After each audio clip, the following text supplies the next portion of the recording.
FIFA world কাপের quarter final খেলা এবং আমি আমার কুইক প্রেডিকশন দেবো। গতবার আমার 8টার মধ্যে 4টা হয়েছে, এবার আমি আশা করি আমার 3টা হবে। So let's go. France vs Morocco.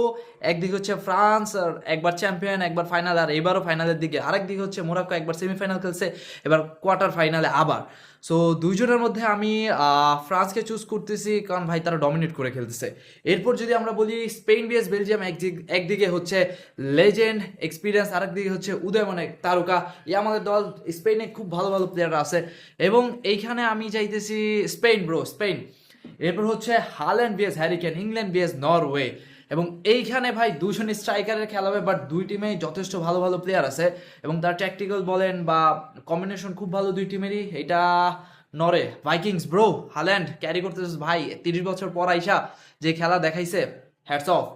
এরপর হচ্ছে আর্জেন্টিনা বনাম সুইজারল্যান্ড। সো এটা হাই হোপ, কারো বলতে হবে না, আর্জেন্টিনা বনাম সুইজারল্যান্ডে আর্জেন্টিনা জিতবে। এবং যে কন্ট্রোভার্সিটা চলতেছে ভাই দেখেন, ভক্ত হন বাট অন্ধভক্ত হওয়া যাবে না।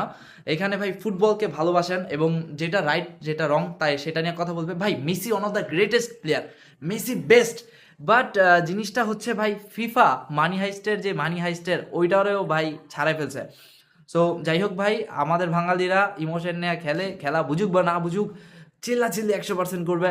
সো যাই হোক ভাই, ফুটবলকে ভালোবাসুন, ফুটবলের মাধ্যমে বন্ধু হয়। আমার হইছে, মাঠে হইছে, খেলার মাধ্যমে হইছে এবং এখনও তাদের সাথে আমার খুব ভালো সম্পর্ক। সো মারামারি করেন না, জাস্ট কিছু কিছু জিনিস অ্যাকসেপ্ট করুন এবং তর্ক বিতর্কে না যাই আমরা। আর যেটা বললাম ভাই, Messi one of the best, but ভাই FIFA what have you done man, আপনি কি করছেন এটা? আহা, যাই হোক, খেলা আমার প্রেডিকশনগুলা হয় কিনা দেখা যাবে এবং আপনাদের যে প্রেডিকশনগুলা এইগুলা কাইন্ডলি তাড়াতাড়ি জানিয়ে ফেলুন। দেখা যাক কারটা মিলে। লাস্ট টাইম আমার 4টা মিলছে ভাই 8টার মধ্যে, এবার আশা করি 3টা মিলবে। সো বাকিটা দেখা যাক।